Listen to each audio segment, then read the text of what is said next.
everybody. I'm Danny Otto. Welcome into an all-new episode of That Recap Show. Now, before we get into the episode, just want to announce, major spoiler alert, we are going to be going over episode 4 of the Acolyte series. So if you haven't seen that episode yet, you may want to pause this video, head over to Disney Plus, check that out, and then come back and enjoy the breakdown. Now, with that out of the way, let's start the show. Poppin' Off presents That Recap Show.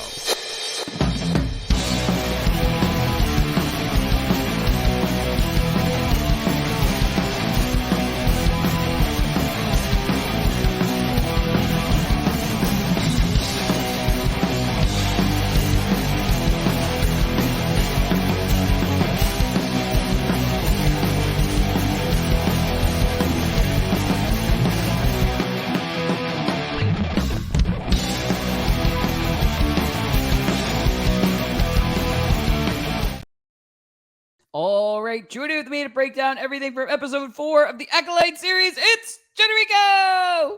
Hello. Hello! What's going on? We have been, watching and recapping so many things in a short amount of time. I was telling you this before we even started recording. It's felt like weeks since the last we've done, like, the episode 3 recap, basically, because we've done so much. It's background stuff because, our videos come out when they come out, but it's one of those things where it's just like my brain was like, oh, what are we doing now? We're not doing something related to X-Men or Deadpool. I'm running out of memory. Please make room for more. Yeah, I know, right? It was just crazy. I'm excited to get back in because I remember, liking the last episode, but I was just like, how long has it been? Yeah, it's been a week. Yeah, it's literally been 7 days. But anyway, getting right into it, I was both this topic. I was both excited and then instantly sad about the exact same thing. So my reactions from the beginning of the episode to the end of the episode is, yeah, Wookiee Jedi, and then, oh, dead Wookiee Jedi. Like, that's all we got. I got blue balls for a Wookiee Jedi. Like, I wanted more. Yeah, for sure. Definitely felt like oh, he's there, but he's dead. We didn't even get like a final battle or him being attacked by something. Like, we didn't get anything. We just get him slumped over at his I don't know, desk, table, something like that. He was cooking dinner at one point, and that was the last we see of him. Yeah, I did kind of like a little bit of a tension build because I didn't know for sure if it was something that he did himself, or I liked a little reveal, of course, that was like a fresh saber wound there that we had to deal with something bigger that's going to happen here later on too. So the way they was used, that was pretty cool as far as like the story wise, but it was also kind of like oh, that's it. Like we're not going to see them like interact with each other at all or anything like that. I wanted to get that confrontation of May running in and him trying to instantly start attacking and her going, no, wait, I'm here to turn myself. Like, I wanted more. That's been the theme though so far. Like, they're getting to everybody before they can really get a chance to get some information out of them. So it just like whatever information is being withheld that these Jedi can't get to must be pretty darn important. Yeah.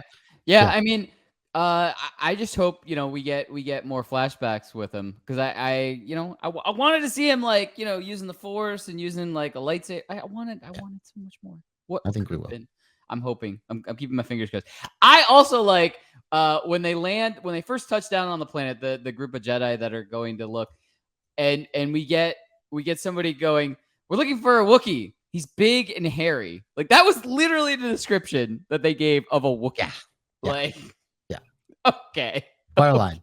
Okay. Yeah, but anyway. not the highlight of as far as dialogue writing, as far as like I just like you're looking for Wookiee. It's big and hairy. Oh, okay, cool. But anyway, Rico, what were some of your instant reactions for episode 4? Man. Okay, so I like the stuff that we got in this episode, but I was really interested in the very end of the episode, and then all of a sudden it got cut out from underneath our feet. Like, we got another abrupt ending to an Acolyte episode, which is it's cool, but man, I'm kind of tired of being dang it, why we get cutting it right before the really interesting stuff is about to happen. Yeah. So yeah, I think we were that little kind of abrupt ending was a little bit much for me, but one of the things I noticed in this episode, especially when the scenes on Kofar, like the scene with the planet where they're looking for Kelnaka, is that like a lot of the settings there definitely felt very like soundstagey to me, especially for being like an outdoor forest setting. I would have thought like when you see shows like Andor or even like Kenobi, like when even like parts of Mandalorian, like when you see them in outdoor settings like that, they usually go to a location setting and shoot that stuff. But then some of these spots, it definitely just felt very clear they were shooting on like a stage, and like some of these scenes will start with like a Jedi just kind of popping out of a tree and being like, "Oh, look at where we are now!" Like, kind of almost felt like I was watching a play sometimes, and so I don't know why they couldn't like just pull off some cool like location filming here because it didn't look that bad when they were in like the city at night and like the second episode stuff like that when they ran into May the first time. Mhm. So yeah, I felt like for as far as going, like they could have found some pretty cool woodsy areas to maybe like put a little Jedi hut somewhere and kind of make a cool set out of there. But it definitely felt soundstagey to me in this episode for sure. But I thought we got some really good for like information and stuff. There was some interesting character turns that happened in this episode that was kind of like, huh, okay, that's happening pretty fast. I feel like. Yeah. But like again, it leads us on a nice little cliffhanger that I feel like is going to be like the real like meat of the show. I feel like it's going to probably start happening within these next couple episodes. Yeah, and I mean, just going off of that leads perfectly into one of my takeaways from this episode. So, do you want to get to some big takeaways? Yeah, let's do it. Awesome! All right, perfect. Just like I was saying, this leads perfectly kind of into one of my takeaways, and really, it's exactly what you said. Are we kind of getting character flips from both twins? It kind of felt like both like the most obvious one is May. Obviously, we get her flipping very quickly on On time here, yeah. yeah going Yeah. my allegiance is to my sister. I'm gonna go turn myself in. Like boom, okay, like not Mhm. angry with the Jedi anymore at all. Apparently, like I'm I gonna can go make sense of that one to a degree, though, for sure. Oh, okay. Well, the other one that I thought was that a little weirder is Osha's, where she basically is telling all of the other Jedi that she's with privately, like, "Hey, I need you to kill May. Like, just go ahead and do it." Like, type of Yeah. thing. Like that seems very out of character for Osha. Hmm. So, like, my wondering moving forward is, are we gonna get them like kind of reversing roles? Like, are we gonna get like by the end of this series, are we gonna have like, well, May was the good one all along, and Osha was just like, she was away from the dark side, but now she's getting pushed over to it, and now she's gonna embrace it. Like, what if we get the opposite of both twins? Like, they just both pulled the opposite directions. It almost seems like their connection to each other through the Force. Like I've seen the idea of them being like a Force dyad for each other Mm, at times. And I always wonder if that almost like forces some kind of like Freaky Friday personality change between them sometime because almost felt like yeah, this May is definitely like a lot different. I feel like the May we've seen portrayed in the first two episodes, like she was a little bit more like I just guess that like more like lighthearted when it was the scenes between her and Chimera, like we were kind of right, like it felt like we were supposed to like her because we know more about her story now. right. And I guess the idea of like now that she knows that her sister is alive, and that was like kind of the one thing that she was being manipulated on. Like, okay, yeah, she's like, I can manipulate that, or I can abandon that because I know my sister's alive now. But now this whole thing with like Osha and the Jedi too, it's just like another like wrench thrown in there. But now I wonder if there's something going on like internally within the Force or just their minds in general. You know, the weirdest thing that I always had in the back of my head from, I guess, the last episode, the flashback episode? What if we got a crazy reveal where the twin that was actually saved by the Jedi was actually May, Hmm. and the one that actually fell and was, has been, I guess, being trained by the dark side type of thing is actually Osha. And for some weird reason, either they got their memories wiped or they just accepted it like instantly, like, oh, this guy's calling me Osha, I must be Osha. Like what if that's like a reveal we get at some point where like they figure it out that they're really the opposite type of thing. Yeah, I don't know. There's so many different ways I think they can go with this. Yeah. The other takeaway I had is just, I'm kind of making a list of people that I don't exactly trust. Like, just because we're trying to figure out Yeah, the identity of the same. yeah, the Sith. I don't know what we want to call them. The Sith, the dark side user, basically. Yeah, I don't know if they're really calling mystery it. stranger, Yeah. Um, two people I don't trust. The first one is Master Vernestra. Vernestra. Yeah. Yeah, I don't know what it is about her, but every time I'm like, Yeah, something seems off about her in this show for sure. Yeah, I don't know what it is. Like, I could absolutely be completely off base, but it's just like one of those things where it's just she doesn't sit right with me, and I'm not putting it like out of the realm of possibility that she could be the because like they said, she's I she could easily be using the force and everything like normal, but just using it for her own manipulation and her own stuff. Like, you know what I mean? So it's like Mhm. it's not out of the realm of possibility. And then the other one is May's partner. Kind of Timer. yeah, Yeah. kind of throughout these episodes because he definitely knows more than what he says. So I already don't trust him. Right. Like just that, and I'm sure May doesn't trust him at all, especially after this episode. Um, so I don't think he is like the dark side, the force wielder on the dark side. Like I don't think he's that guy or that person. But I don't know if there's gonna be some heel turn with him, like as far as like he captures both twins and brings them because he was on also having to fulfill something too, type of thing. I feel like he could like double cross May and Osha. Like he doesn't sit well with me. Just that type of thing. But Regal, what were some of your takeaways from episode 4? Okay, so one of the big takeaways for me in this episode was the big kind of like prequel trilogy Easter egg that they dropped us in on this episode, right? One, I thought they dropped two of them on us because at first in that same Jedi Council meeting, I thought I saw Plo Koon in there as well, but it was apparently they confirmed that it was just a character that looked like Plo Koon that with a completely different name.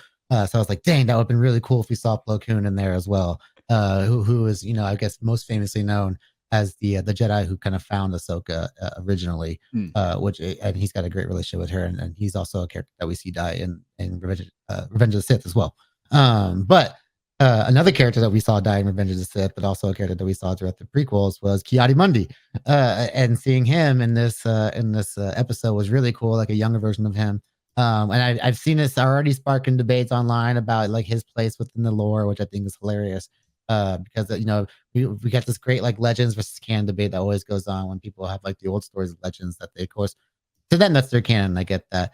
But as far as like the new canons don't consider like the age of Ki-Adi-Mundi hasn't been established yet. So we kind of we can establish that he was alive during this time and even showing just how kind of like a naive he was even back then because he is kind of like the poster boy of like Jedi hubris in my opinion. Like in episode 1, of course, when Qui-Gon is mentioning his encounter with the Sith, and Ki-Adi-Mundi's immediately like, he's just like, no, the Sith have been gone for a millennium. Like he's the one that already put in the idea in our heads that the Sith have been gone for over 1,000 years basically already.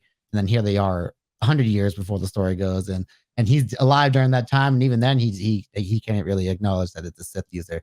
Because I think that's a very important detail that they put in that scene that they're kind of like I think there's some kind of like I forget what's the name of the group, like a splinter order group. I think he said That's what he like said. Yes. that splinter order group, and or some kind of and even Vanessa I think said like that she thought it was like a former Jedi, and they never say the word Sith Right. specifically. So like there's many different kind of like factions or even possibilities that they're kind of going with before they even consider Sith, which I think is very interesting.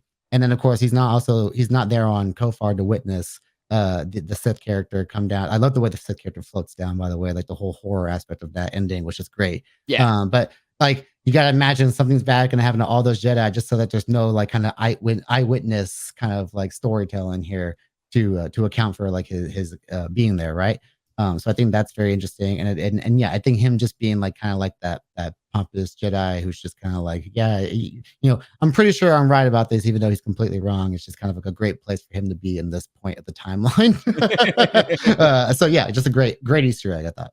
Yeah, absolutely. And I mean, it also kind of displays kind of the general thinking of most of the Jedi at that time period type of thing. Like you know what I mean? Like just like you were saying, they weren't even, acknowledging that it could potentially be a Sith. They were just kind of saying a splinter force group or a splinter force user or you know what I mean? Like it has to be Jedi because only Jedi like it's just like kind of like I was thinking more in like terms of like they were thinking of like the tribe of witches from, the flashback type of thing. Like Right. maybe they're thinking it It was could be a something thing of like that that. too. Yeah. Yeah. It goes So it goes back to that idea I kind of brought with them. I was saying monopolizing the force, but almost like policing the force, right. essentially. Where they're keeping an eye on like all these different groups that have the ability to use it, but it's how they use it is how they're kind of keeping an eye on them too. Right. Also, we did get a very, very quick thing that was mentioned also, that team of Jedi were stationed on that planet. Yeah. Like type of thing. I thought that was a pretty important detail that they added there. It wasn't just like they, were visiting there in case there were any force wielders there or anyone like they could bring along as Padawan or anything like that. They were actually stationed there. So it kind of leads more into, your thoughts of maybe they were policing all of the other groups that were able to connect like with the force type of thing. Like, so maybe they had just pockets of Jedi everywhere type of thing where they, could sense that other people were using it. Yeah, and if we're looking at this as kind of like a Jedi detective show, like Ki-Adi-Mundi being somebody who's like part of like this massive cover up would make a ton of sense, and ultimately would be something that would lead to the Jedi's demise later on too. So it just kind of shows how big of a role he possibly could have played in this, and then just how like their overall mindset again just ended up not getting better as time went on. Right. Absolutely. Do you want to get to some predictions? Yeah, let's do it. All right. Why don't you kick off predictions? Yeah, you kind of mentioned it a little bit earlier, but I feel like it's something that's being so obviously set up that I just kind of hope it's not true. But I have this big gut feeling that I think Chimera is going to be the one that's revealed to be our mystery stranger, our Sith enemy here. I think just like the convenience of him being there, and of course like separating from May to a point like we don't know where he's at. The great twist I would like to see is that he's still tied up on that trap later on. Then we get some kind of reveal that somebody else is the Sith later on.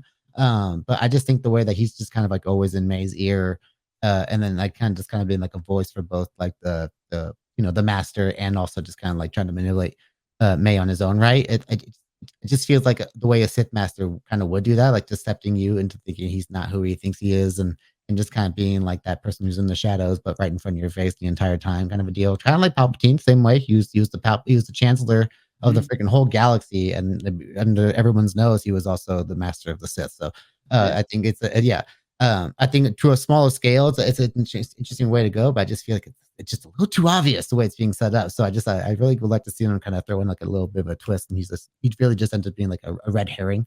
And I still think that like someone like Coral from the last episode could end up being a possible option as well. But yeah, I would almost kind of prefer that over Chimera at this point. But yeah, I just hope that the super obvious isn't being set up and just being like and never like to call something so early and then being right on it, because then it's just like, oh, it's just we just had to wait till we got there. But yeah, I really hope we get some kind of like cool twist thrown at us there. Maybe Chimera gets killed by the master himself. Yeah. I completely forgot Coral. Yeah, she's definitely on my list. Fernestra's on my list of potential for the reveal type of thing. Like either one of them, I think would be a crazy like reveal, like in a good way. Like I would like that to be like the reveal. The other thought that I had, and I don't really have a prediction, is more of just kind of a question. Like, so it's more of like I have no idea, and if you don't know the answer, and if whoever's watching this doesn't know the answer, totally understand. And I mean, obviously, we're gonna get more, after the next episode or in the next episode type of thing. But it felt very strange. Was this whole, obviously the Jedi figured out the plan. Like we're May is taking out everyone on that team from her childhood type of thing, but she's being told to do this. They have whatever the list is what she was told by whoever this person is, whoever this Sith is that we're going to find out type of thing. So the team obviously figures out, oh, we know the next person on the list, we know where they are. So was this all just kind of like a long play to set a trap to get Osha? Like, are we going to find out like kind of leading back to what I was kind of saying originally with like the turns of both sisters of the twins type of thing? Like, are we going to find out maybe Osha's more connected, and so like this Sith person is trying to more like set a trap to get Osha and to capture, both of them, but like to really get Osha type of thing. Like I kind of had that thought for a split second because, why would the Sith be on that planet? Like, what reason did they need to personally go? Like, May has already shown that she's competent in being able to take them out one by one type of thing. So why is this one different than any of the others, except knowing that, a team of Jedi are going to go and knowing more than likely Osha's probably going to be with them because now they know the two sisters know that the other one's alive type of thing. So is this was this all a trap to get like both twins? Like, are we going to find out, is that like our little nudge of, hey, this is really cool type of thing? Like, because now I'm trying to reunite the sisters together type of thing. Like, yeah, I guess that was my whole issue with the abrupt ending, because I feel like we were like about to get to that and then it just cut us off so quickly. But the one thing that I did think of was that, May's talking about how like the mission is to kill a Jedi without a weapon. Mhm. And then when they get to her target, like the Sith Master killed the target. So like took the mission basically away from May, unless, but it almost like kind of leads credence to the idea of Kymir being the Sith person, because he heard May say like, I don't want to do this anymore. So then he just took matters into his own hands, got himself free, and then killed Kalnaka himself, maybe. So that's but unless, of course, it could be Coral and but Coral and Kymir have some kind of like a business relationship here, like where that's obviously who the Kymir is serving. But yeah, I thought that was very interesting. And like, if you're giving May this mission to kill without a weapon, like why would you just kill the target? And then I was like, well, maybe it's because it's Kymir, and he heard May say that like she doesn't want to do it anymore. So he's like, okay, fine, I'll just do it. Like, fine, I'll do it myself. That's exactly what I was thinking of. Is the Thanos quote. I saw your brain going. Yeah, you saw the Marvel wheels. I did. But anyway, yeah, I mean, it could definitely be that. But yeah, it kind of even you saying it kind of more makes me think like this was a trap to either get both sisters together or to be able to grab Osha type of thing. Mhm. Because exactly what you said, like why take out May's target, and like I said, why come yourself? Like why be there personally yourself if you know that May's already been able to do it? And it was way too quick from when May said she didn't want to do it anymore to like finding like our Wookiee dead type of thing. Like I just think that was a really quick turnaround type of thing, So I don't know. I really I'm thinking more that I'm leaning more into this could have been a trap to either get Osha or to get both twins together, like to be able to capture both of them. Because maybe it goes back to what you were saying, where they, they're more powerful together type of thing. They're both ends of the Force spectrum type of thing. And so they know that. And so now, we are one, but born as two, or whatever they said, like their little poem that they say to each other. Right. I think there could be a little bit more behind that. Right, and especially because we don't know, the whole thing that their mother originally said, where she was the one who created them. Yeah, so the forced conception thing, that's another big stirring topic for sure right now. Exactly. Every time you think about one thing and you're like, well, everything's everything's pointing to this, then you get a million more questions. There's just so many things that like, yeah. This is why I like detective things like this, like where it's mysteries within mysteries. Yeah. And so like it keeps you guessing, and you can also have these kind of conversations, because we could go on and on and on for like another 20-30 minutes and still not get any closer. We could literally convince each other of anything at this point, because we have little things that we could back everything that we're thinking up until we get a better reveal. There's a lot of little there's a lot of questions that are being asked and that we want answered quick. Exactly. So hopefully we get some more reveals. Maybe we get that part B flashback next episode, something like that. Hopefully we get some answers. But anyway, follow up to this episday next week, please. I could see them on that planet. I could see them pulling the rug out from that and not getting that until episode 6. Getting the part B flashback for episode 5. Then we get episode 6 type of Just thing. yanking my chain at this point. But anyway, as we always say, that's what we think. Let us know in the comments below. What did you think of episode 4? And you know what? Who do you think the identity of the I guess the Sith person, Yeah. dark wielding force power person is? And I mean, no wrong answers at this point. And as always, don't forget, like, subscribe, and turn on notifications to hear about all of our latest audio and video podcast releases. Bye, everybody. Popping Off presents That Recap Show.